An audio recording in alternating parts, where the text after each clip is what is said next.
Boa noite a todos. Boa noite, Felipe Araújo. Irmã Joana Batista está conosco aí. Robson Lira, Rogério Buzzi está conosco aí. Vamos dar uma olhada lá na sala. Nós temos o Francisco Eleilson, o Robson Gilberto e a Vera Quadros, a Maria Conceição, irmã de São Paulo, Diego Barreto, o Admilson Aquino, o Enoque Santos, o Rogério. Só para responder o Enoque, que já tinha perguntado outras vezes para mim aí, o pastor está com o link lá, eu não sei se ele vai conseguir entrar, viu, Enoque? Vamos torcer aí. Bom, boa noite a todos, boa noite aos queridos irmãos que também vão assistir essa gravação. Nós vamos dar início ao estudo de Apocalipse 6. Nós vamos fazer uma oração inicial e em seguida eu passo a palavra para o irmão Rogério, uma saudação dos irmãos aí, se eles quiserem dar uma boa noite a todos aí, um bom sábado, fiquem à vontade, mas vamos fazer uma oração inicial. O irmão Robson vai orar para nós. Boa noite a todos os amados, um feliz sábado a todos. Senhor nosso Deus e nosso Pai, em nome do Teu Filho amado Jesus Cristo, nós entramos à Tua presença, Senhor. Nos despimos agora do nosso eu, dos nossos erros, dos nossos pecados. Pedimos perdão a Ti, Senhor, para que possamos ser dignos de participar deste estudo, ler a Tua santa palavra, as Tuas profecias, Senhor. Que o Senhor possa dar entendimento e compreensão para todos os Teus filhos. Que o Senhor possa usar e capacitar o Teu servo, iluminando, Senhor, com a Tua luz, para que essa mesma luz ela possa iluminar os nossos caminhos, Senhor. Em nome de Jesus Cristo, nós oramos porque sabemos que o Senhor está conosco. Que Satanás tem feito de todas as estratégias, com todas as suas armas, para colocar o descrédito na verdade presente e impedir que esse estudo seja realizado. Mais maior que é o que está em nós do que o que está no mundo. A vitória é nossa pelo sangue do Cordeiro. E nós, nessa noite, pedimos agora a Tua bênção e a Tua proteção. Amém. Que possamos sair hoje cheios do Teu Espírito, Senhor. Amém, para a glória do Teu nome. Amém. Amém. Assim seja. Amém. Irmão Rogério, o irmão Felipe Araújo está conosco, a Joana também, se eles quiserem dar uma saudação aos irmãos aí, fica à vontade, senão a gente já inicia.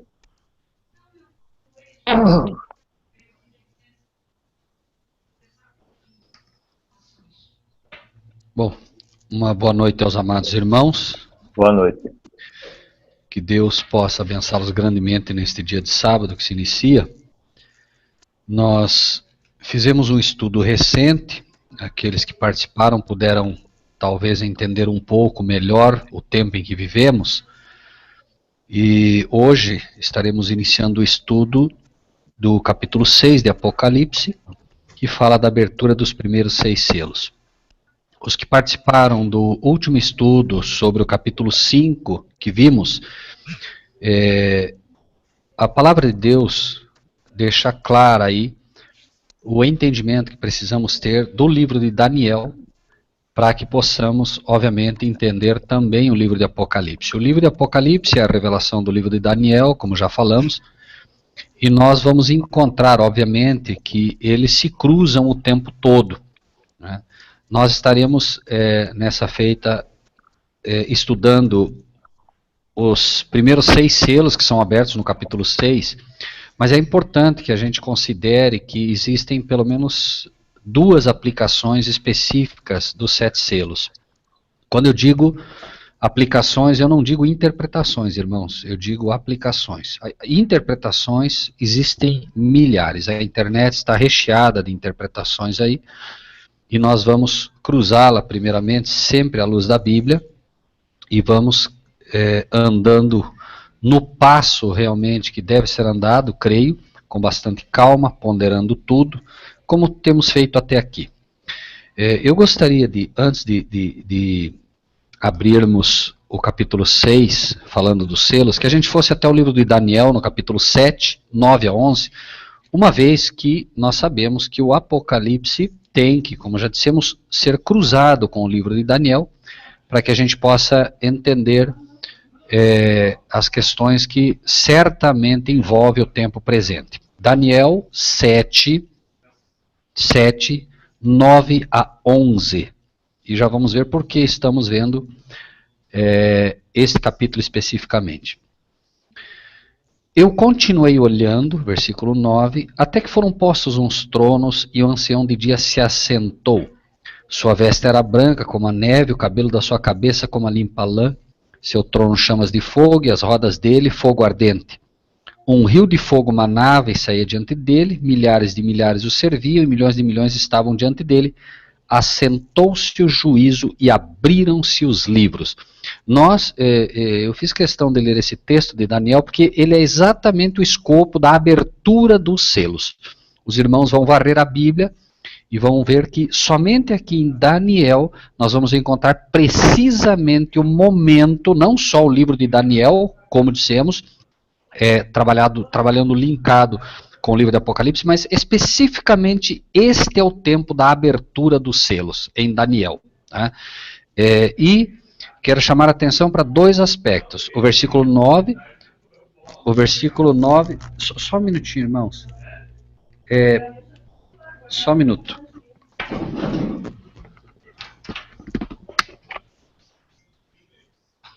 Vou falar um pouquinho mais baixo, eles escutam todos falar.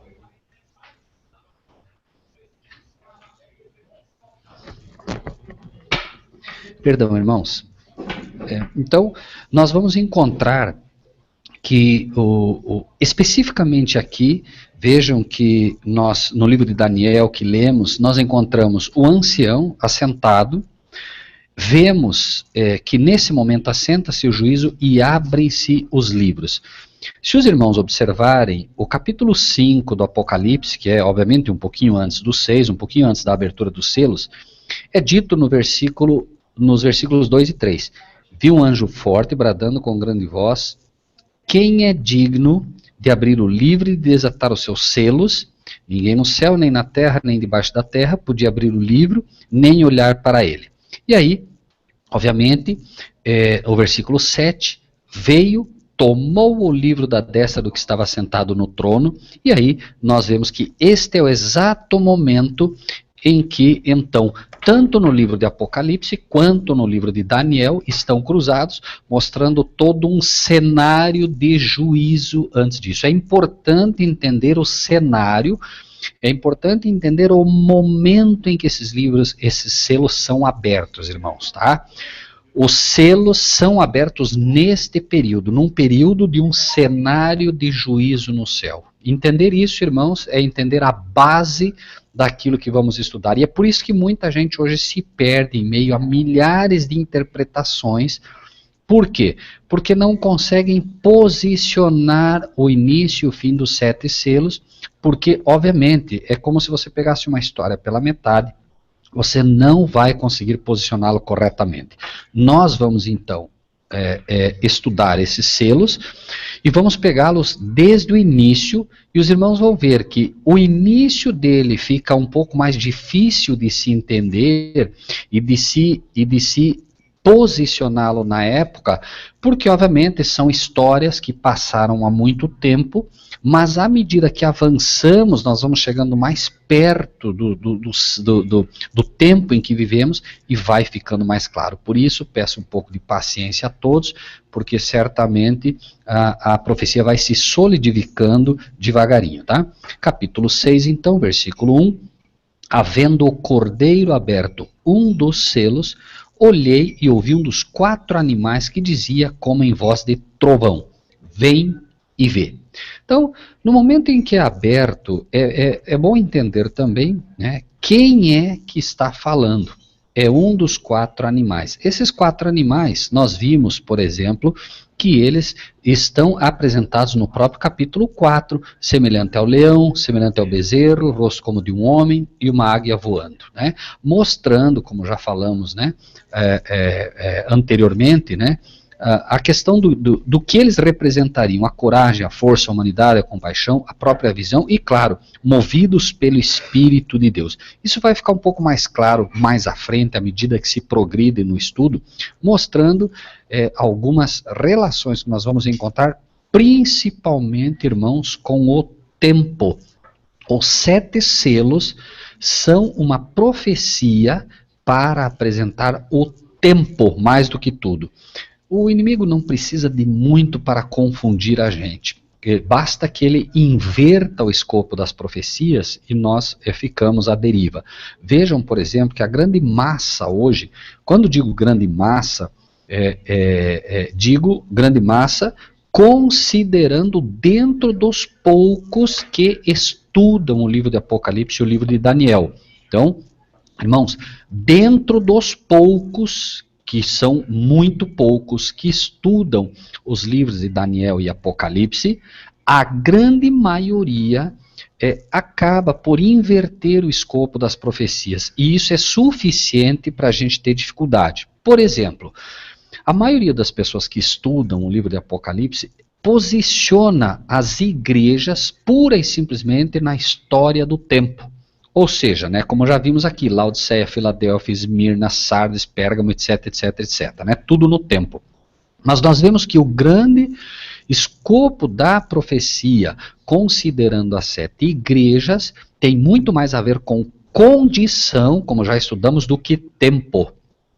Repito, as profecias concernentes à história das igrejas têm muito mais a ver com a condição delas do que com o tempo, certo? Em todo o tempo em que houver essas igrejas, em todo o tempo que houveram pessoas, elas estão posicionadas em uma dessas condições, tanto como grupo, como já vimos, tanto quanto como pessoas. Então, quando nós caímos agora na profecia dos selos, essa sim é posicionar os estudiosos, posicionar o povo da verdade presente, principalmente no tempo. Por isso, os selos são abertos um a um. Abre-se o primeiro, revela-se um período de tempo. Abre-se o segundo, revela-se um segundo período de tempo. Abre-se o terceiro e assim consecutivamente, para que a gente não se perca, certo? Obviamente, se o livro estava selado, e nós vemos que é o livro de Daniel, e ele é aberto no período em que está sendo demonstrado um período da história em que há juízo, obviamente, este cenário vai mostrar não só isso, mas a própria abertura do livro feita pelo Cordeiro vai mostrar, obviamente, o tempo em que cada profecia se cumpre ou se cumprirá.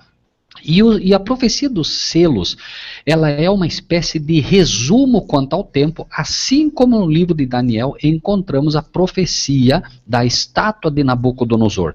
Se os irmãos observarem, os irmãos vão ver que a estátua de Nabucodonosor, ela era uma profecia muito compacta, extremamente reduzida, que mostrava basicamente o tempo em que vivemos. E note que é dito de forma fantástica, resumidamente através da cabeça de ouro e todos os metais ali simbolizados, o começo da história terrestre até o fim sendo apresentado ou culminando na vinda de Cristo. Os 7 selos, que vamos estudar, têm o mesmíssimo escopo, porém no livro de Apocalipse.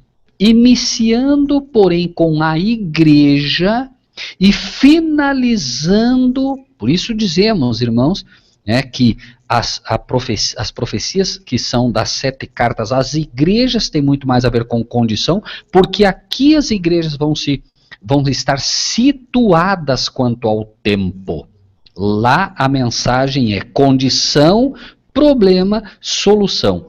Aqui é a história do tempo sendo mostrado para que a gente possa se posicionar de forma bastante correta quanto aos acontecimentos futuros. Deus mostra o passado para que você esteja bem solidificado e possa finalmente entender o futuro.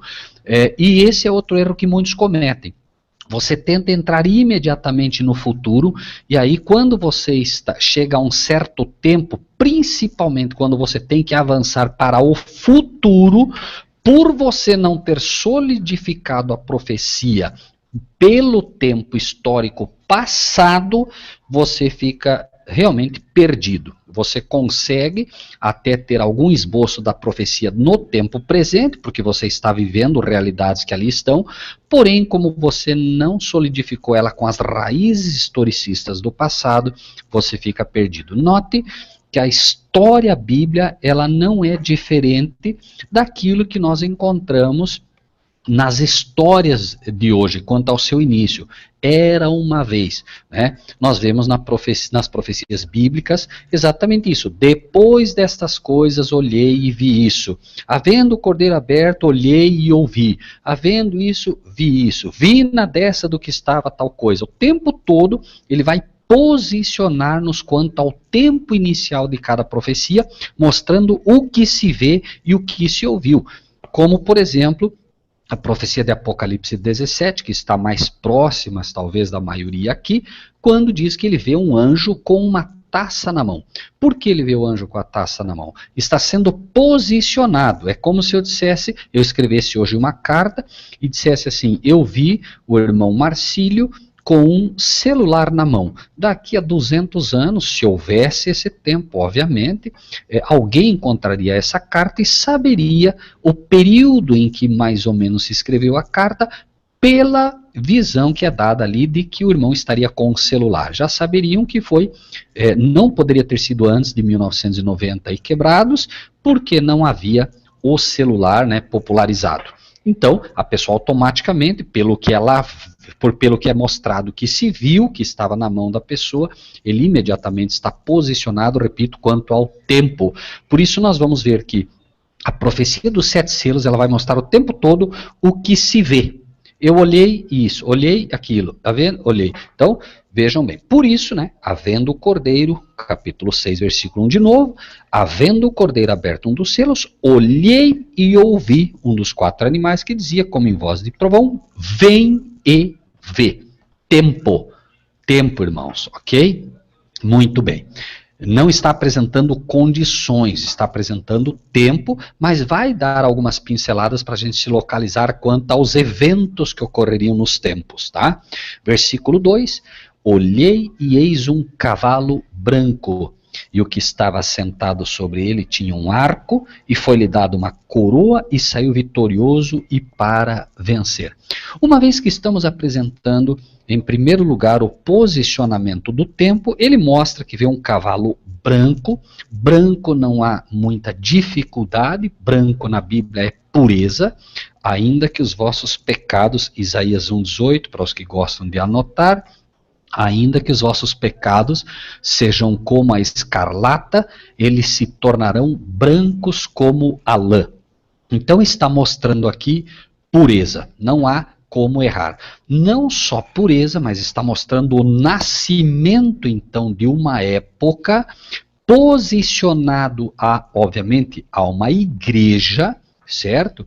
A uma igreja, e o que estava sentado sobre esse cavalo branco, que representa a pureza, né? Esse é o entendimento, irmãos, que eu quero deixar bastante claro, é o entendimento histórico passado primeiro, para que a gente avance com bastante segurança, certo? Olheis um cavalo branco, essa igreja que está posicionada no tempo pura, e assentado sobre ele tinha um arco, símbolo, né, daquilo que se usa como uma arma. Foi-lhe dada uma coroa, saiu vitorioso e para vencer.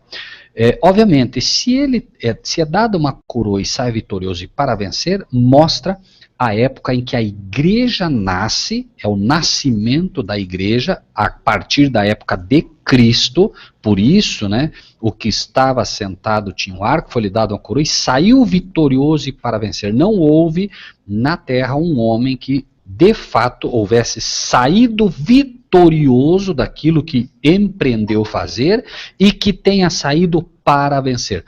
tanto no estabelecimento do reino da graça que Cristo implanta nesta terra, na promessa que seria feita, quanto no estabelecimento futuro do reino da glória, onde ele vai para vencer, porque ele ainda foi preparar lugar e ele ainda vai voltar, dando final e cabal cumprimento e a herança àqueles a quem foi prometido, mas é fato que a igreja nasce nesse escopo, pura, e ela comandada por Cristo, este que está sobre o cavalo, ela de fato saiu vitoriosa e para vencer. Aqui o cavalo, irmãos, deve ser entendido não como aquele que domina, mas sim como aquele que é dominado, é levado. É o que se assenta sobre o cavalo que o domina e não o contrário. Muitas pessoas entendem aqui que o cavalo é o grande elemento. Não, o cavalo é apenas aquele que é conduzido, ok? Então, nós vimos aquele que está sentado, aquele que está dirigindo a igreja neste momento, ele, de fato, está numa posição em que ele dirige a igreja, e por dirigir a igreja neste momento, sendo de fato o marido, sendo de fato o condutor dela, ela está na situação pura, ok? Estamos então falando do ano 31, com o estabelecimento da igreja, até meados do ano 99, quando vamos assistir o último dos apóstolos serem mortos. Essa igreja, ela é apresentada como a igreja de Éfeso também, a primeira igreja. Vejam bem, nós vamos encontrar, como falamos, né, lá em Éfeso.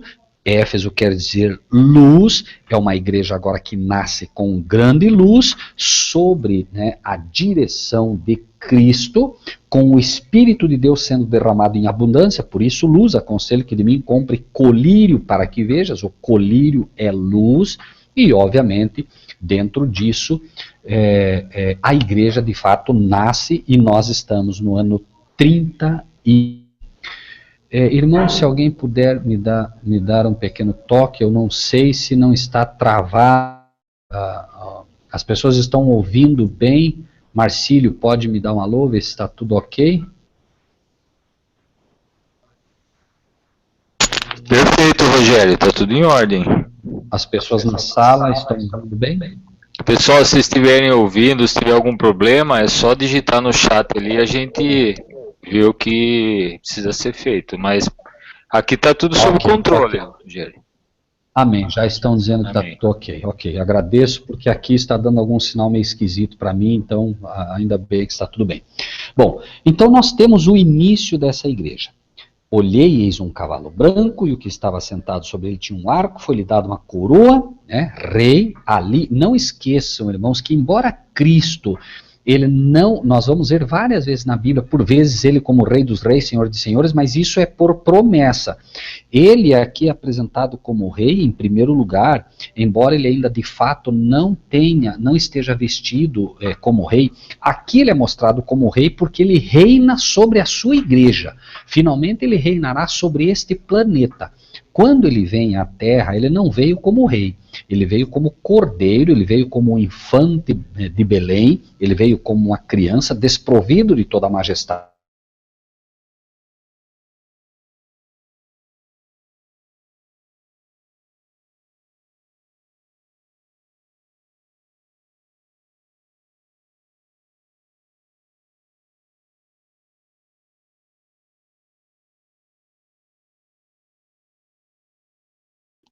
Irmão Rogério, agora o seu som sumiu.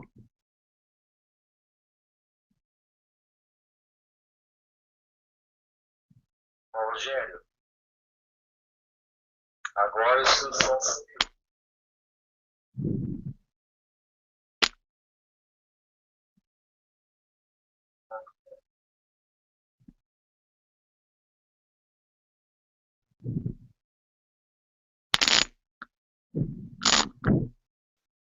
Pessoal, o Rogério acho que teve um pequeno problema, acho que ele caiu, entrou, tá... estão realmente sem som. Eu não sei se não é esse problema, ou seja, não, agora tá ok, Rogério. Mas você também sentiu essa pequena queda, então? Não, ela deu um corte aí de Ok. 15 segundos, eu acho, aí, nem isso. Ok. Deixa eu só colocar aqui para os irmãos. Ok, só para eles avisarem se estiver ruim. Bom, o versículo, então, 3, nós vamos encontrar o segundo selo. Aqueles que gostam, irmãos, por favor, seria importante, aqueles que gostam, né, de acompanhar esses estudos, peguem as suas Bíblias, tá? Peguem as suas Bíblias e vão anotando essas datas no capítulo 6 de vocês. É bom, porque aí quando vocês quiserem reestudar esse material, ou quando quiserem apresentar para alguém, vocês têm as referências aí com vocês, tá bom? Pegue uma caneta, vão anotando aí a data, principalmente, e as referências que se dão, como essa que o irmão Marcílio acaba de colocar, de Isaías 1, que vai ajudando vocês a se situarem também e amanhã depois poder reestudar. Ok? Bom, Rogério, só um lembrete, sem falar também que eu salvo o chat. Ok, certo? Eu salvo o chat no Word e vem todo o registro do chat, os comentários, as participações, tudo, inclusive a foto das pessoas, e depois eu encaminho por e-mail para quem pedir, entra manda um e-mail pro de frente, eu retorno com o arquivo do chat. Aí fica fácil do irmão estudar. Entendeu? Ok, muito bem. Tá? Então, os irmãos têm aí a dica do irmão Marcílio também, né? E creio que vale a pena sempre, né, anotar na Bíblia, porque a Bíblia sempre estará com vocês e vocês podem, de fato, acompanhar não só estudo, mas também repassá-lo a outros, se assim o quiserem, né? Versículo 3, então, havendo aberto o segundo selo, ouvi o segundo animal dizendo, vem e vê. Sempre os irmãos vão ver que ele está repetindo, vem e vê, vem e vê. Por quê? Porque a ideia sempre, né, o tempo todo, é mostrar realmente esse aspecto, né, que é apresentado dentro do período de cada um deles, ok? Então, vem e vê. E diz, saiu outro cavalo vermelho, e ao que estava sentado sobre ele foi dado que tirasse a paz da terra e que se matassem uns aos outros, e foi-lhe dada uma grande espada. Nós vamos encontrar aqui, irmãos, que o vermelho, obviamente, nós, como falamos ali, né, ele tem a conotação de pecado. O mesmo texto de Isaías 1:18 que lemos, que fala do branco, fala do vermelho também, né? O texto que encontramos lá é, ainda que os vossos pecados sejam vermelhos como a escarlata, algumas versões agregam o carmesim, né? Eles se tornarão brancos como a lã. Então, a pergunta, a pergunta, né, que naturalmente estaria é, por que o vermelho? Porque a igreja agora passa a, infelizmente, entrar numa era onde o pecado passa já a fazer parte dela. A igreja que era pura começa a se corromper pelo pecado. Começam a acontecer, né, um esfriamento natural com a morte de João, o último apóstolo. A igreja começa a entrar num estado de apostasia. Estamos basicamente agora no ano 100, onde a igreja começa realmente a cair em apostasia, né?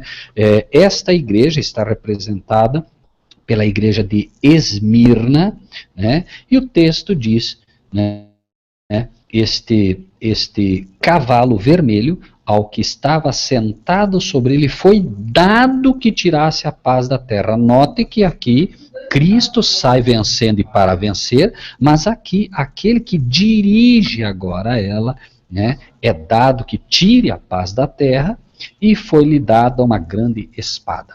A espada na Bíblia é a palavra de Deus, né, mas este homem, obviamente, é dado que tire a paz da terra. A paz é Cristo, a paz é, de fato, a palavra de Deus. Conhecereis a verdade vos libertará. Então já entra em ação aqui, imediatamente começa a entrar em ação algo que vai levar a um caminho de apostasia. Esmirna quer dizer perfume. Estas pessoas, a verdadeira igreja, embora ela seja a igreja de Deus, ela começa já a ter alguns problemas, e a verdadeira igreja, aqueles que restam ali, que não se corrompem com ela, começam de fato a ser vistos como o perfume de Cristo, porque ele se mantém, obviamente, né, os poucos que se mantêm firmes ao lado daquilo que é correto, mas já inicia um processo para se tirar Cristo da igreja, por isso é dito que tirasse a paz da terra. Já começa um trabalho onde será feito finalmente, né? Cristo será totalmente retirado do seu lugar, e esta grande espada que lhe é dada, obviamente, será uma espada que irá contrafazer a espada bíblica, ou seja, a palavra de Deus. Lembrem-se que de Jesus é dito que ele sai da sua boca, né? Sai da sua boca, capítulo 1, versículo 16, uma aguda espada de 2 fios, né? Que é Novo e Velho Testamento sendo ensinados pela Bíblia, e este que recebe agora poder para, de alguma maneira, corromper a fé, porém usando a palavra. Certo? Esta é a corrupção que se inicia. Então nós estamos no ano 100, onde inicia esse período, até basicamente onde chegaremos ao ano 324, aproximadamente. Tá? Agora, versículo 5, havendo aberto o terceiro selo, ouvi o terceiro animal dizendo, vem e vê. E olhei, e eis um cavalo preto, e o que sobre ele estava tinha uma balança na mão. Então, o terceiro selo agora vai apresentar uma corrupção ainda maior, porém, não apenas a corrupção, ele vem e apresenta a parte negra, né? Especificamente mostrando que haveria um problema bastante sério, bem mais sério do que pura e simplesmente a igreja estar sendo contaminada pelo pecado até aqui. Nós vamos ver que do ano 325, Constantino passa a ser este homem que fará este problema. Vejam o que é dito aqui. Olheis um cavalo preto, e o que sobre ele estava sentado tinha uma balança na mão. De fato, Constantino, que era um imperador secular, começa a julgar as questões da igreja. Ele é quem determina agora o que a igreja ensina, o que a igreja não ensina e o que ela deve ou não crer. Começam os dogmas e tradições a entrar dentro da igreja, obviamente, e está se iniciando algo que a Bíblia, no versículo 6 agora, vai demonstrar o risco que ela corre, certo? A relação que temos aqui é com a igreja de Pérgamo. Vamos ler, apenas para deixar isso um pouco mais claro, no capítulo 2, versículos 13 ao 15, capítulo 2, versículos 13 ao 15, como isso aconteceria também. Eu sei as tuas obras e onde habitas, que é onde está o trono de Satanás, Roma. Veja que o imperador Constantino, né, se apresenta assim: retens o meu nome, não negaste a minha fé, ainda nos dias de Antipas, minha fiel testemunho, o qual foi morto entre vós, onde Satanás habita. Lembre-se que estamos falando aqui, irmãos, para que não haja confusão, estamos falando do posicionamento, da situação daquele que estaria comandando a igreja, né? Comandando a situação geral da igreja. Claro que sempre haverão os fiéis, sempre haverá um remanescente, mas a situação em relação à época que a igreja viveria seria essa. Mas umas poucas coisas tenho contra ti, porque tens lá os que seguem a doutrina de Balaão, o qual ensinava Balaque a lançar tropeços. Notem que é exatamente aqui uma relação que é feita com o profeta, que fazia com que o rei, mancomunado com o profeta, iniciavam esse trabalho jogando tropeços diante dos filhos de Israel. E é exatamente o que aqui foi feito pelo imperador Constantino, que começava a lançar tropeços, começava a lançar já as doutrinas que minariam completamente aquilo que deveria ser a pureza da igreja. Constantino, foram vários enganos que ele impetra, e, obviamente, né, nós vamos encontrar esta situação iniciando com o problema que vai culminar com o estabelecimento final da maior apostasia que a igreja já presenciou.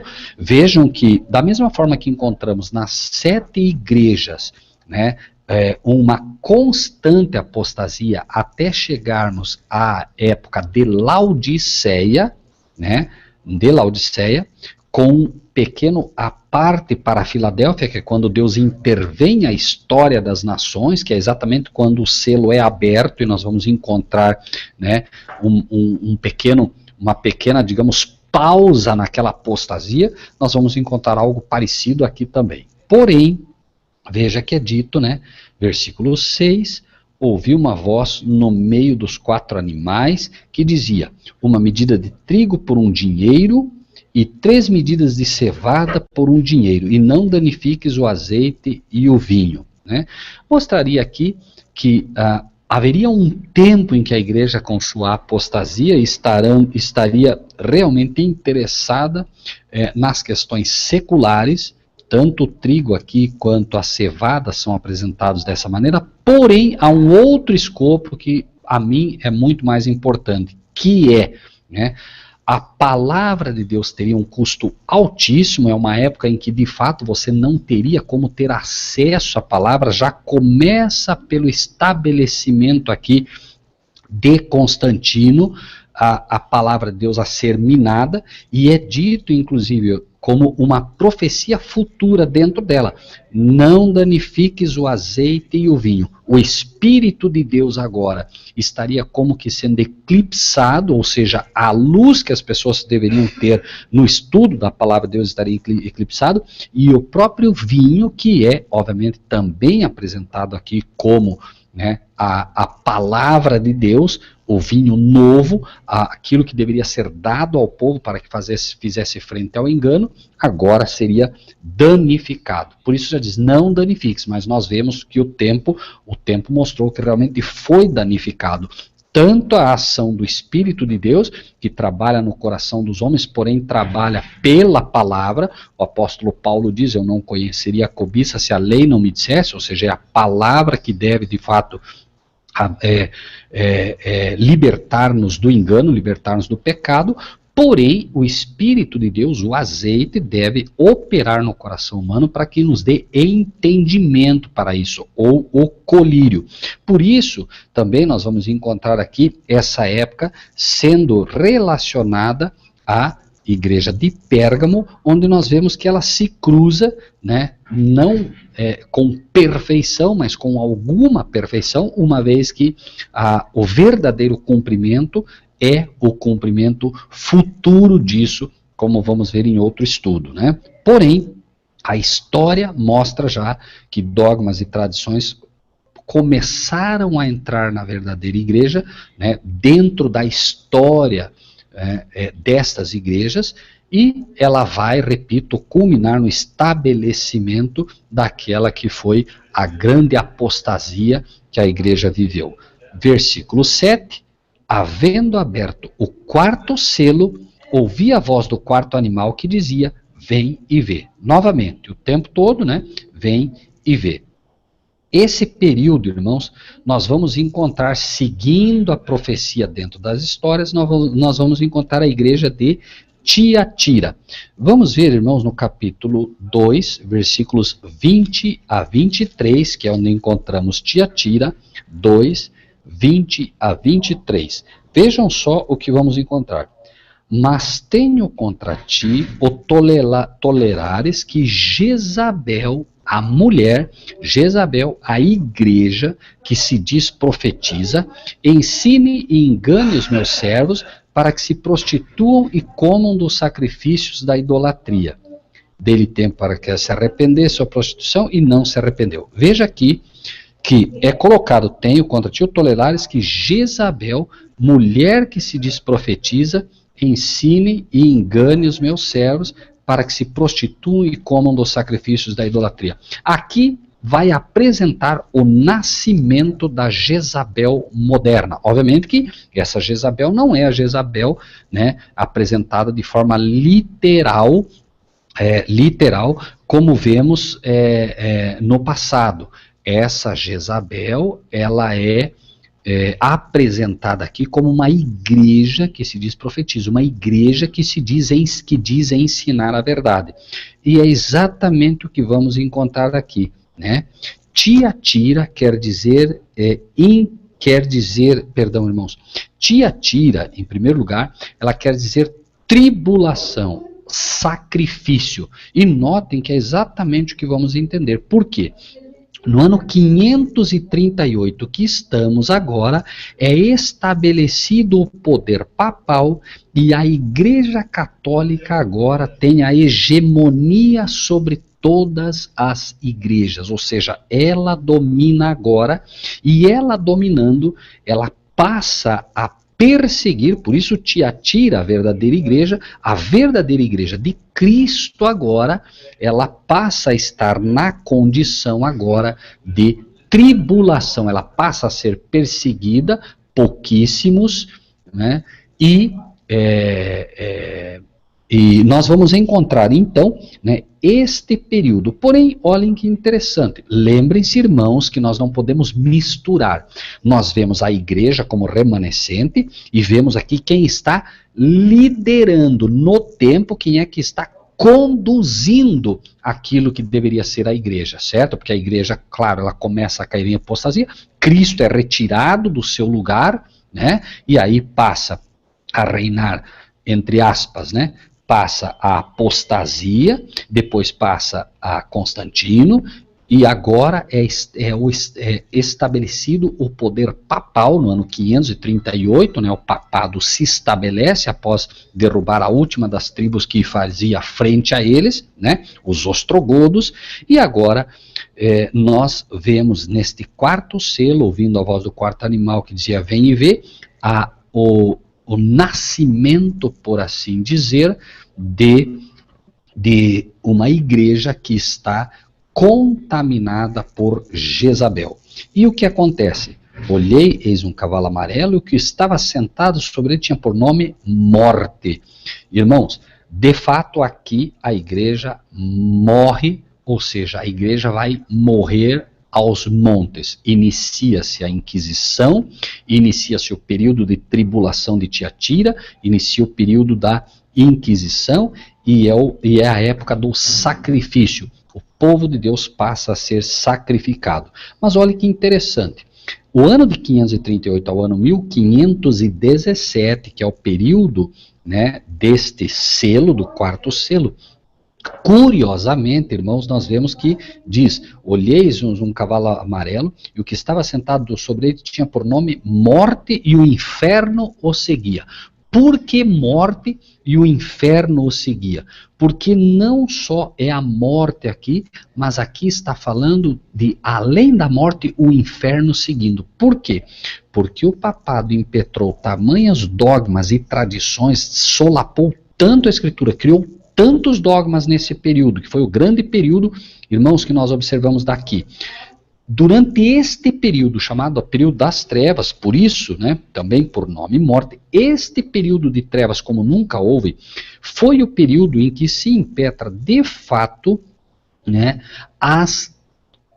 o maior número de dogmas e tradições da igreja. Dogmas, né, como a Assunção Virginal de Maria, dogmas como a adoração aos santos, dogma como a adoração a anjos, dogmas, enfim, irmãos, a Trindade, tudo que nós vemos, né? E por que o inferno seguiu? O inferno é a segunda morte, porque aqui havia, né, dentro daqueles que aceitavam todos esses dogmas e tradições, né, este levava não apenas a morte física, mas também o inferno atrás dele.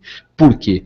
Porque a morte espiritual ocorria também, né? Porque, obviamente, a verdade liberta. A verdade é que, de fato, pode nos fazer sábios para a salvação. Porém, quando você não tem a verdade, obviamente, estes arrastavam com eles o inferno através dos seus dogmas e tradições completamente contrários à Bíblia. Lembrem-se que nesse período foi arrancado de fato Cristo finalmente do seu lugar e, como dissemos, é estabelecido o falso sacerdócio, que é o sacerdócio papal, certo? Por isso, né, foi-lhes dado poder para matar a quarta parte da terra com espada. Notem que interessante. Nós vemos que no versículo 4 foi dada uma grande espada. Foi dada, mas essa espada não foi usada. Ele recebeu a espada, mas é como se a espada tivesse sido reservada para ser usada depois. Aqui, ao assentar-se esse período, de fato, é dito que a quarta parte da terra foi morta com espada, com fome, com peste, com as feras da terra. Nem é necessário falar dos períodos, né, esse período em que o papado de fato arrancou o dinheiro dos incautos e houve um período de trevas tão grandes, irmãos, que não houve, né, não havia higiene correta, não havia, o mundo empobreceu de tal maneira, claro, os cofres papais foram abarrotados, né, a população empobreceu, né? Não havia mais, irmãos, junto com os dogmas, junto com as tradições, vem problemas em todas as áreas que vocês imaginarem. Por exemplo, a Índia, ela considera o rio Nilo como um rio sagrado. E o que acontece, irmãos? Ali, né, existem cadáveres de animais boiando, existem uma série de bichos, e enfim, né? E é um rio completamente poluído. Porém, como ele é considerado um rio sagrado, as pessoas se banham nele.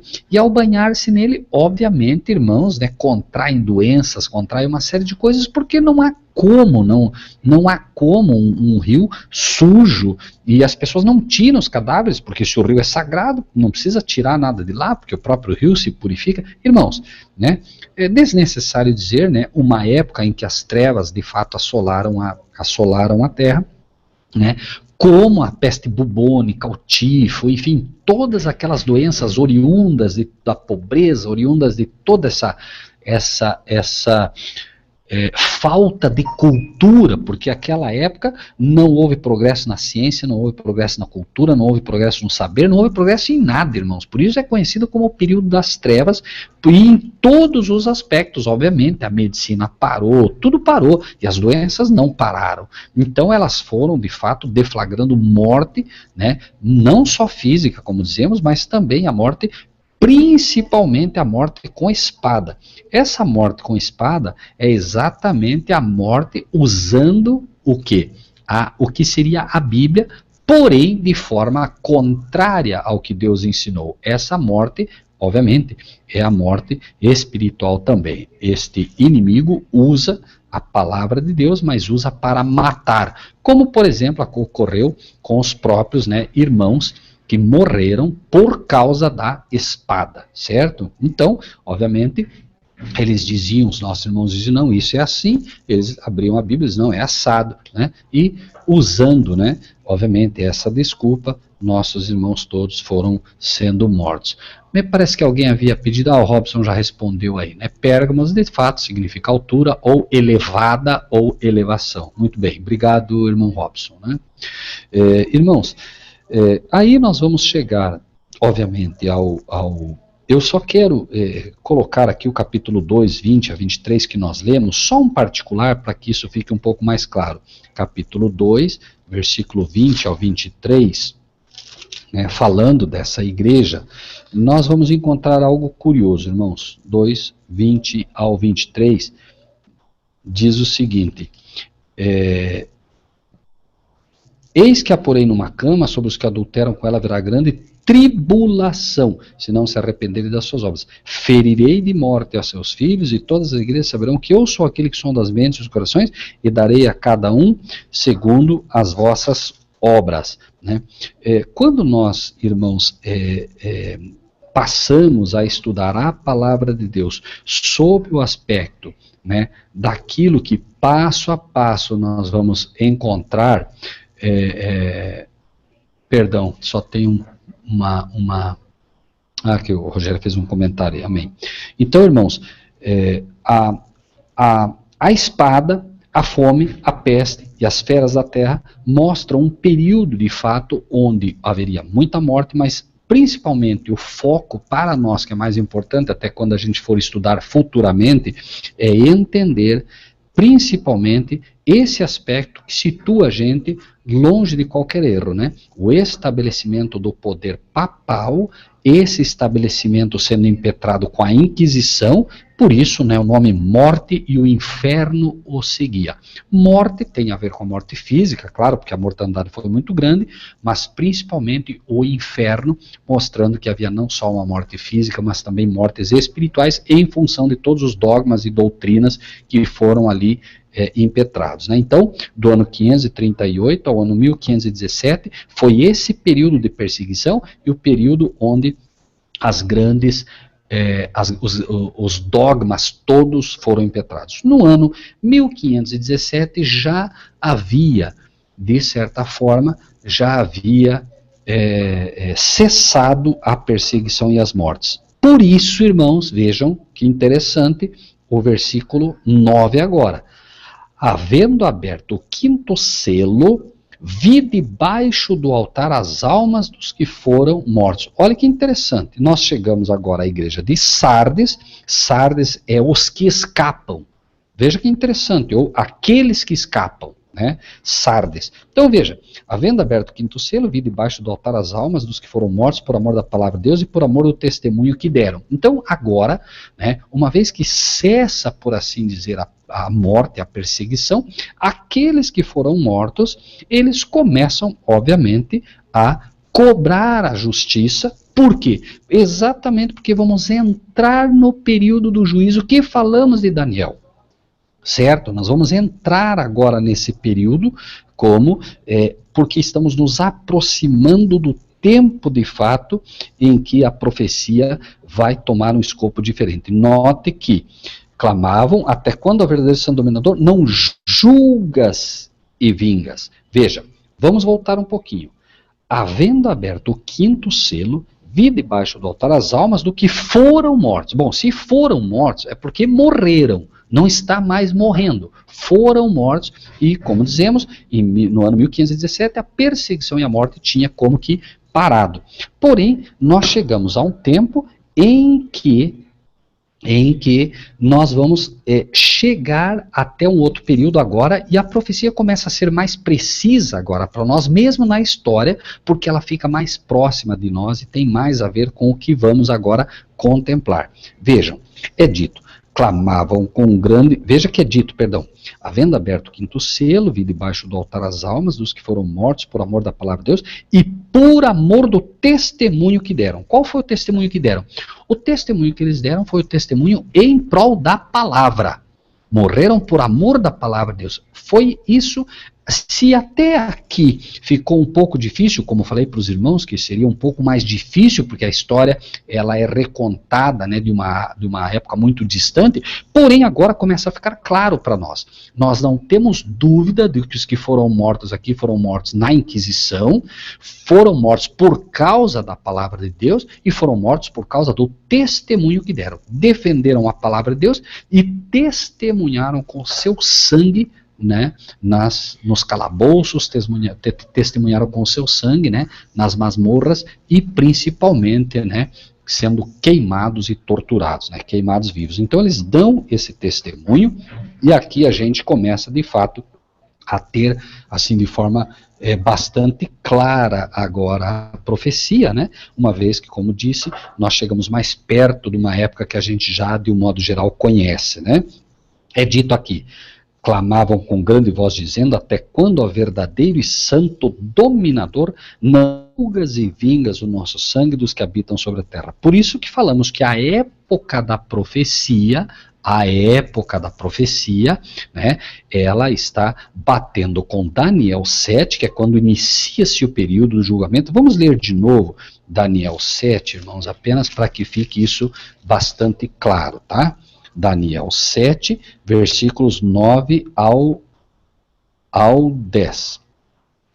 Eu continuei olhando até que foram postos uns tronos, e o ancião de dia se assentou, sua veste era branca como a neve, o cabelo da sua cabeça como a limpa lã, seu trono chamas de fogo, as rodas dele fogo ardente, um rio de fogo manava e saía diante dele, milhares de milhares o serviam, milhões de milhões estavam diante dele, assentou-se o juízo e abriram-se os livros. Aqui é o tempo, então, em que nós estamos nos aproximando, ainda não foi estipulado.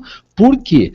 Porque ele diz, até quando, ó verdadeiro e santo, não julgas. Então eles estão pedindo que se instale o julgamento. Então aqui nós estamos um pouquinho antes desse tempo ainda. Não chegamos exatamente, mas já estamos vendo que estão sendo solicitados, está sendo solicitado esse julgamento. E ele será atendido, por quê? Porque estes, obviamente, eles estão inspirados no que dizem. Eles aqui são apresentados como aqueles que realmente morreram, né, e que serviram ao Senhor. Então eles sabem que o tempo se aproxima para que eles sejam vingados, né? Então, obviamente, é apresentado justamente para nós isso no capítulo 3 de Apocalipse, versículos 2 até o 4, a igreja de Sardes, os que escapam, 3, 2 até o 4 diz: eu sei as tuas obras, que têm nomes de que vives e estás morto. Vejam aqui, se vigilante e confirma o restante que estava para morrer, porque não achei as tuas obras perfeitas diante de Deus. Lembrem-se sempre, irmãos, que nós cruzamos a profecia para o tempo e para a condição. Quando vemos lá nos selos, lemos o tempo, ok? Por isso é importante entender essa diferença. Morrer. Olha que a resposta do versículo 11 é: e a cada um foi dado uma comprida veste branca, e foi-lhes dito que repousassem ainda um pouco de tempo, até que também se completasse o número dos seus conservos e seus irmãos, que haviam de ser mortos como eles foram. Veja que diz, confirma o restante que estava para morrer. Então havia de fato aqueles que ainda viriam, e aqui é dito que até que se completasse o número, claro, daqueles que ainda têm que morrer, né, para poder testemunhar da fé. Mostra também que esses homens, de fato, eles não serão completamente vingados antes que morra a nova quantidade de mártires que ainda vai morrer no futuro, certo? Existe um número que vai ser completo, e esse número será completo, obviamente, por aqueles que no futuro ainda do nosso tempo, à frente da nossa época ainda, né, quem sabe 1, 2, 3, 10 né, anos, isso é um outro estudo, poderá mostrar pelo menos um pouco mais próximo, isso não é o caso agora, pessoas que ainda vão morrer, quem sabe, talvez alguns de nós, enfim, Deus o sabe, né, aqueles que ainda serão mártires, né. Esse tempo, então, né, que nós encontramos aqui, é dito, né, daqueles que seriam mortos como eles foram. Então mostra sem dúvida nenhuma a época do ano de 1517 a 1754. Por que 1754? Como é que nós sabemos que é 1754? Por quê? Porque o próximo selo vai marcar isso de forma assim bastante clara. Vejam, 12. Havendo aberto o sexto selo, olhei, e eis que houve um grande tremor de terra. Este é o sinal para nós, e por isso entramos agora na linha profética do nosso tempo, certo? Então, como é que sabemos que é o ano de 1754 que encerra o período do quinto selo? Porque o sexto selo é inaugurado com um grande tremor de terra. Daí o sol se torna negro como saco de silício e a lua se torna em sangue. Vamos para o livro de Mateus, e nós vamos ver que, de fato, agora a profecia toma um escopo bastante claro. Mateus, capítulo 24, é dito, né? Capítulo 24, versículo 29. E agora é realmente que a profecia começa, repito, a ficar bem mais clara, tá? Ela é uma profecia difícil, né? Por isso muita gente se perde. Você já deve ter visto quantas pessoas realmente falam sobre uma série de coisas, mas faz uma confusão muito grande. Por quê? Porque embora relativamente, me perdoe dizer assim, relativamente, eu não diria chata, mas assim, relativamente cansativa, essa profecia, é a única forma de balizar ela com segurança. Tem que realmente voltar no tempo, e aí, claro, a história tem sido arrancada das nossas mãos, mas pela graça de Deus, nós nem precisamos. Alguém diria, mas que certeza nós temos, né, de todo esse período até aqui? Nem precisamos, irmãos. Convenhamos, nós nem precisamos, porque a partir de agora, se nós pegarmos os 7 selos, os 6 selos, pegando do último para trás, nós estamos seguros. Eu não fiz isso porque não há necessidade, mas aquele que tem dificuldade pode começar o estudo, por exemplo, pelo 6º selo. Ele localiza na história o 6º selo e vai recuando. Ele monta a profecia de trás para frente, como é de fato, né? Nós não somos orientais, mas como é de fato a Bíblia. A Bíblia é escrita, me perdoem, né? Se posso dizer assim, de trás para frente, ou seja, começa-se a escrever de trás, né? O raciocínio oriental é assim, tanto que para nós é o contrário, né? Mas enfim, né, irmãos? Apenas para que a gente tenha isso, né? Capítulo 24, versículo 29 de Mateus, logo depois da aflição daqueles dias, veja que nós saímos da igreja, né, cujo título é exatamente tribulação, angústia, aflição, logo depois da aflição daqueles dias, logo depois do período da perseguição papal violenta, o sol se escurecerá, a lua não dará sua luz, as estrelas cairão do céu, as potências do céu serão abaladas. Né? Então nós vemos, por exemplo, os sinais que seriam dados no livro de Mateus, no capítulo 24, né? E nós temos todo o escopo da profecia, né?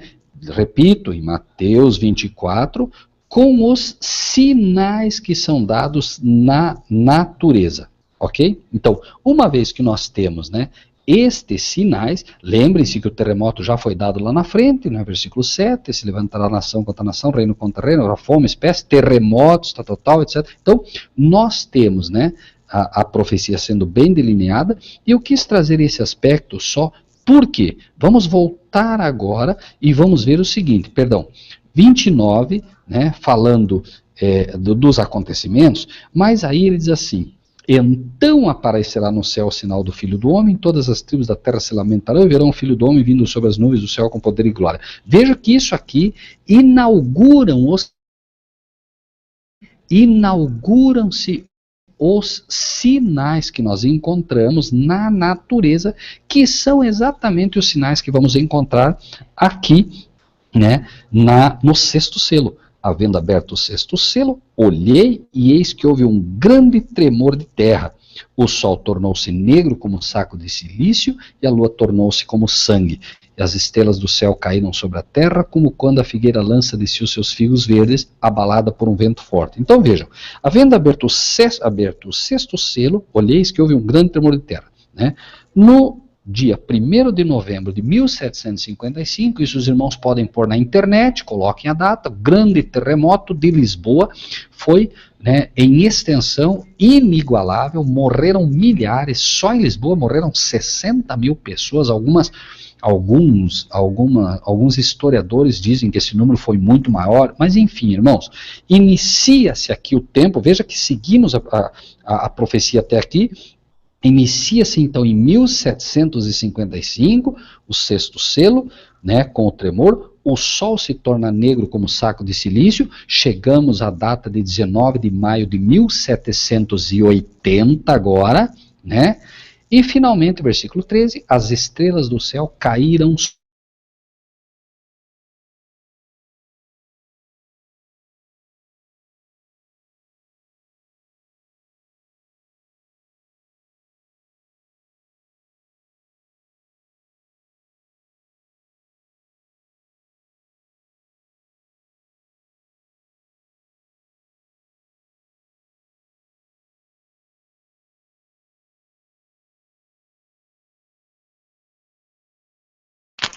Bom, Rogério, tá sem som. Eu acho que ele caiu provavelmente. E vamos aguardar aí o retorno dele na sala para a gente dar continuidade. Aí ele saiu mesmo, ele caiu mesmo, a gente... o Rogério caiu. Estão dizendo aí que sumiu o som. Ok. Irmão Marcílio, o som voltou? Voltou, tá ok, perfeito, Rogério. Ok, muito bem, irmãos. Então, né, a partir do capítulo 14, obviamente, nós temos agora, né, um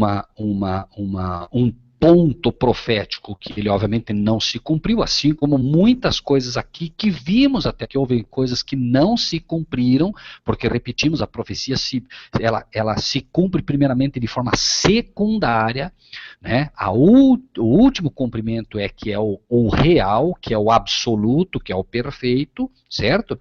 E é dito, né, no versículo 15, os reis da terra, os grandes, os ricos, os tribunos, os poderosos, todo livre se esconderam nas cavernas, nas rochas, das montanhas, e diziam aos montes e aos rochedos, caí sobre nós, escondei-nos do rosto daquele que está sentado sobre o trono e da ira do cordeiro, porque é vindo o grande dia da sua ira, e quem poderá subsistir?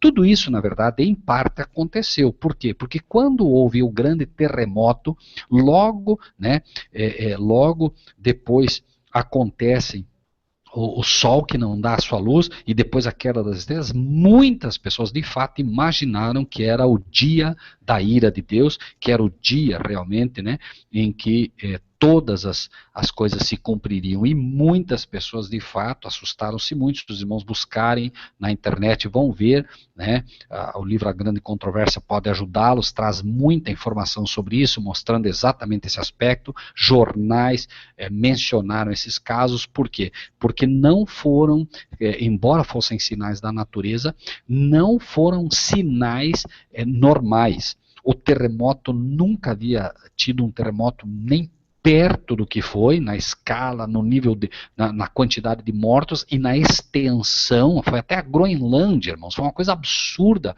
a extensão territorial desse terremoto, né? O próprio Sol, quando ele se tornou negro, foi o chamado, o conhecido, né, Dia das Trevas. Historiadores também comentam que não era absolutamente uma manifestação simples da natureza. Não havia eclipse, não havia nada disso. As trevas foram extremamente intensas, e logo após a lua se torna como sangue, de fato com cor de sangue, irmãos, né? Então tudo foi de fato, né, assim, muito chamou demais a atenção das pessoas que viviam na época. E finalmente os irmãos imaginem estrelas do céu caindo aos montes, irmãos. Foi uma coisa realmente marcante, ocorreu nos Estados Unidos da América, uma vez que a profecia ela também se cruza com Apocalipse 13, mostrando a besta que sobe da terra. Por isso, né, lá iria acontecer de forma mais notável esses sinais, mostrando que neste momento estaria para nascer a verdadeira igreja, Deus estaria restaurando a sua verdade, e isso ocorreria, e ocorreu, como vamos ver, nos Estados Unidos da América também. Tá? Então, o cumprimento, né, quanto ao local também é oferecido a partir de agora, dentro da profecia. Bom, a profecia, de um modo geral, os 7 selos de um modo geral, né, eles vão mostrar essa realidade, inclusive até o fim, como dizemos, é um resumo de toda a história profética, principiando pela primeira igreja, que é a igreja de Éfeso, né? A Bíblia vai dar um pequeno aparte nela, e nós vamos respeitar esse aparte, porque há uma razão para que ela faça isso, né? Nós estamos, para aqueles que querem marcar, no período de 1755 a 1833, repetimos, por que 1833? Porque é quando é dado o último dos sinais, por isso paramos em 1833, e aí o capítulo 7 vai apresentar o surgimento de um grupo, certo? Que iria ocorrer nesse período, mas isso é assunto para o próximo estudo nosso, ok? Irmão Marcílio, por favor, é com o irmão.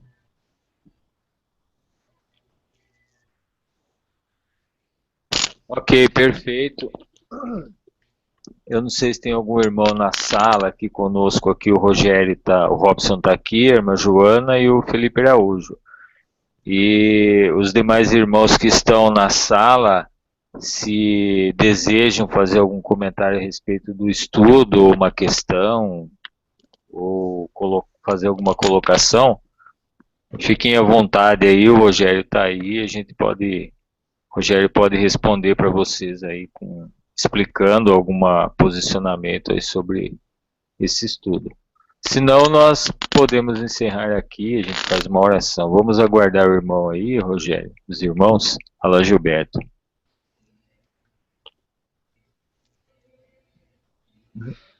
Acima de tudo, né, assim, os irmãos devem ter percebido, e o irmão Marcílio também, que a gente acelerou um pouco o estudo, né, não dando muitos detalhes, porque o mais importante é focarmos a profecia naquilo que realmente é a nossa época, né, é aqui que vamos trabalhar bem mais forte, tá bom?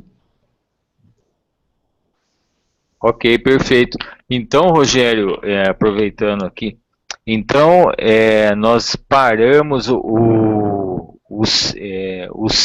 nós estamos agora no período do sétimo selo, então, é isso? Na verdade, a própria Bíblia vai fazer... O sexto selo, né? Isso, no sexto selo, porque a Bíblia vai fazer uma parte, e há uma razão para isso, né? O Espírito de Deus inspirou João a fazer dessa forma, e nós vamos respeitar, porque, obviamente, né, se houve esse break, é porque ele é necessário, é porque nós vamos entender agora o nascimento de um povo que deve refletir o caráter de Deus antes que se cumpra o sétimo selo, que é, obviamente, o anúncio da vinda de Cristo, né? O Gilberto e Vera Quadros, né? Perdão, amados, está só qual a relação dos selos com as trombetas, irmão Rogério? Se o irmão Gilberto me permitir, nós vamos ver dois aspectos aí, irmão. Por que se faz confusão também? Porque a partir do último selo é quando se inauguram as trombetas, como nós vamos ver, tá? Só que o que acontece, né? Como existem dois cumprimentos, por isso repito, existe o cumprimento passado e o cumprimento futuro, como nós vemos no próprio capítulo de Mateus 24, né, que é o sermão profético de Cristo, onde ele mistura os acontecimentos, né, da destruição de Jerusalém com a destruição do mundo, né? Então, quando a gente consegue compreender esses dois cumprimentos, fica um pouco mais claro. Então, qual a relação dos selos com as trombetas? Na verdade, encerrou o selo, inicia as trombetas, né? Que é o que vamos estudar daqui a pouquinho, tá bom, irmão Gilberto? Irmão Rogério? Pois não? Sobre a questão dos selos, a gente estuda ali sobre as 7 igrejas. Perdão? É o Felipe? Ah, perdão. Ok, irmão Felipe. Tudo bem, irmão? Tudo bem, amado. Rapidamente, assim, a gente tem o entendimento das 7 igrejas como literais para o tempo delas realmente e para toda a Idade Média até os nossos dias, né? Então tem esses dois ciclos, né? Certo, muito bem. Tá, e os selos, eles só aplicam somente à idade, assim, dizer assim, ao passado? Será que eles não têm como aplicar novamente? Eles vão ter um novo cumprimento também, irmão, mas como eu digo, se nós não focarmos primeiro, né, todo o processo histórico, nós vamos ter muita dificuldade, né, para podermos nos posicionar. E se nós misturarmos o entendimento passado com o futuro, também vai haver confusão. Então é melhor primeiro estudarmos, né, sobre o escopo histórico, que é onde nós estamos seguros, né, para depois entrar no cumprimento futuro, ok? Ok. Tá bem? O irmão Rogério. Pois não, Rogério. Irmão Robson, pois não. Então, falando sobre a parte histórica dos selos, é porque a Igreja Adventista, ela tem essa parte histórica, né, muito bem detalhada, né, eles buscaram as fontes, e a própria luz bíblica, ela prova os fatos históricos através das doutrinas, né, dos selos da Igreja Adventista. Porém, eles param só nessa parte histórica e esse é o grande problema, irmão. O irmão já não tenha dúvida, irmão Robson. Esse é o grande problema da história da Igreja Adventista hoje. Ela parou no tempo, né? E ela simplesmente para no ponto histórico, que é um pecado. O ponto histórico é apenas para solidificar a gente para poder avançar, né? Então, é por isso que há esse grande ponto de controvérsia, porque a gente tem esse entendimento da parte histórica, eles têm esse entendimento também. Na realidade, esse entendimento, quem deu essa luz, a gente sabe que foi o Espírito de Deus para os adventistas, mas é como o irmão Rogério está falando, eles pararam no tempo, né, e eles não acompanharam os últimos acontecimentos, principalmente com relação ao papado de 29 para cá, parece que eles estagnaram no tempo, e aí a parte profética para o nosso tempo, o quebra-cabeça ele fica desordenado, porque se você não fazer uma junção das duas partes, a profecia ela não vai ter nexo, né, no Apocalipse, né, irmão Rogério? E aí o tempo que vivemos a gente não vai entender. Claro, vejam que, lembrem-se sempre, é que às vezes alguns irmãos fazem umas perguntas, e não por mal, claro, a gente está aqui para tentar ajudar.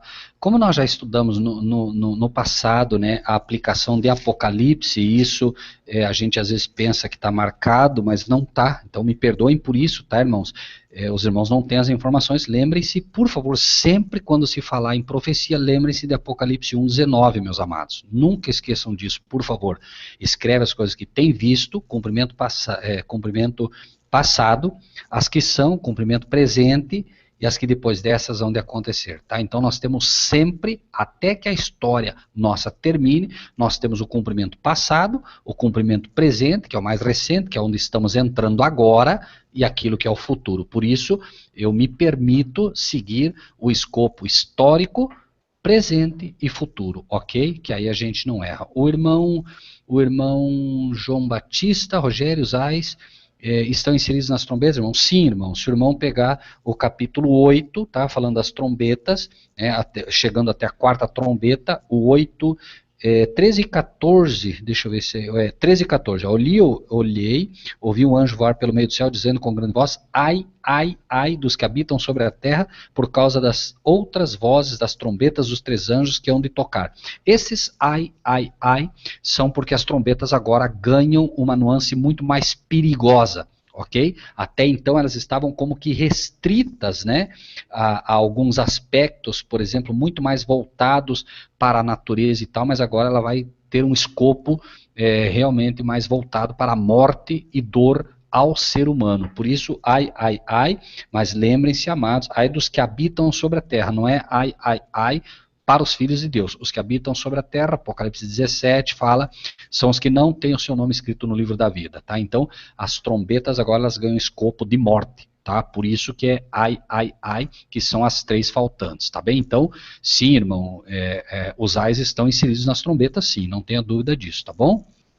Daniel, existe uma clara relação entre o capítulo 24 de Mateus e o capítulo 6 de Apocalipse? Absolutamente, sem dúvida nenhuma, irmão, não tenha dúvida que é assim, né? A sequência é a mesmíssima, né? E a gente não tratou tanto aqui porque, obviamente, né, é muita coisa, como nós já tratamos de Mateus 24, né? A gente levaria muito tempo para cruzar tudo e nem saberíamos cruzar tudo, mas, né, com certeza, isso é assim. Geografia 2016, aí quem são os anjos do Apocalipse? Irmãos amados, anjos no livro de Apocalipse são mensageiros, ok? Acima de tudo, a melhor interpretação nesse caso é para anjos. Agora, por favor, né, se você pegar os anjos de Apocalipse 12, que são chamados, né, Apocalipse 12, que diz aqui, 12, versículo 4, a sua cauda levou após si a terça parte das estrelas do céu e lançou-as sobre a terra. Essas estrelas, que são os anjos caídos, ok? Mas na Bíblia, por exemplo, Apocalipse 14, que vai falar dos anjos, tá? São os mensageiros, né, de Deus. Sejam eles mensageiros na terra, sejam eles mensageiros no céu, tá bom, irmãos? Tanto um quanto o outro, eles estão dentro desse escopo, tá? Então, sempre, se você pega Apocalipse 14, tá? Você vai ver que vi 14:6, vi outro anjo voar pelo meio do céu e tinha o evangelho eterno para o proclamar aos que habitam sobre a terra. Não são anjos, obviamente, são mensageiros que são comparados aos anjos de Deus, né? Dada o poder que lhes será dado, dada a missão que tem. Mensageiros, tá? E por vezes está falando de anjos literais mesmo no próprio Apocalipse, como aquele anjo que diz, olha, não segure, né, as pragas até que hajamos selados na testa os servos do Deus vivo, né? Ali é anjo literal e tal, tá bem? Gonçalves, que falta se cumprir para Jesus voltar. Independente de todas as profecias que ainda faltam se cumprir, né, as trombetas que ainda faltam tocar de novo, as pragas que devem cair, de fato, a resposta melhor para essa pergunta, que o que falta é que a igreja esteja pronta. É só isso. Jesus só não voltou ainda porque a igreja não está pronta, irmãos, ok? João Batista, Rogério, esses ais seriam após a religião de Satã, ou seja, o ecumenismo. Esses ais, né, irmão, eu me perdoe, tá? Eu precisaria cruzar alguns textos para os irmãos e agora de cabeça assim, eu não poderia afirmar que esses ais seriam após a religião de Satã. Na verdade, eles vêm após a apostasia, isso é um fato, mas não exatamente... Porque o anticristo já está, lembre-se que Paulo diz, né, o anticristo já está, ou seja, pelo menos o espírito do anticristo, né, mas de fato a implantação do reinado, do terror, ou a implantação do anticristo como rei na terra, ela se dará, bom, irmãos, me perdoem, vamos deixar isso para frente aí, porque senão nós vamos entrar aqui num campo que realmente talvez até atrapalhe, né, por enquanto acho que é bom a gente estar mastigando isso, para a gente poder depois seguir nisso, tá bom? Ok. Rogério, não sei se última pergunta, pode ser uma pergunta mais alguma coisa, mas é o seguinte, vamos lá então algumas colocações que eu particularmente já vi sobre os selos do Apocalipse. Então nós vimos num contexto histórico aí que esses selos ocorreram no passado, certo? Sim. E eles estão chegando até o 6º selo aqui. Sim, e vão acontecer de novo futuramente, né? Eles têm uma conotação agora futura. A diferença, irmão Marcílio, apenas para que não fique dúvida, tá? A diferença agora é que antes eles tinham esse escopo de tempo, agora eles ocorrem simultaneamente, ok? Ok, eu já, inclusive eu ia até fazer essa colocação, mas assim, Ótimo. O primeiro selo, que é o cavalo branco que sai vencendo para vencer, ele tem uma conotação ligada com os 144 mil que vão ser os vencedores desse tempo que vai se findar agora, porque nós estamos vivendo na geração que Cristo vem. Essa é a geração que Cristo vem, não tenho dúvida disso. E nós estamos acompanhando o desenrolar desses acontecimentos, eles estão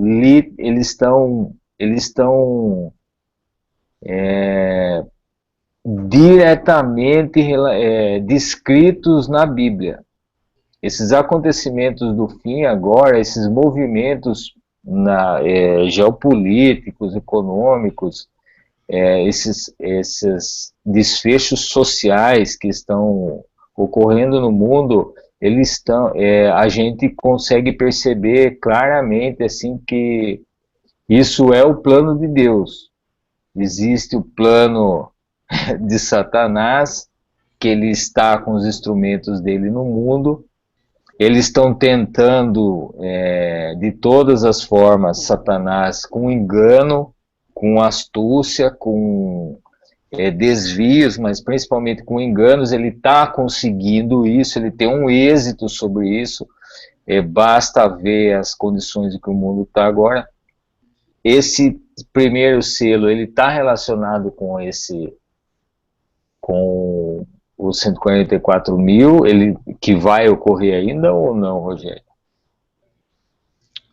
Perdão, irmão Marcílio, eu acabei perdendo parte do que o irmão falou aí. Por favor, me perdoe, irmão. O irmão me perguntou se o 6º selo, ele tem... Não. Nós vimos agora aí... deixa eu me lembrar. Seguinte, esses selos, eles vão ter um cumprimento futuro agora. Eles não, o primeiro selo no cumprimento futuro, ele não iniciou ainda. É isso?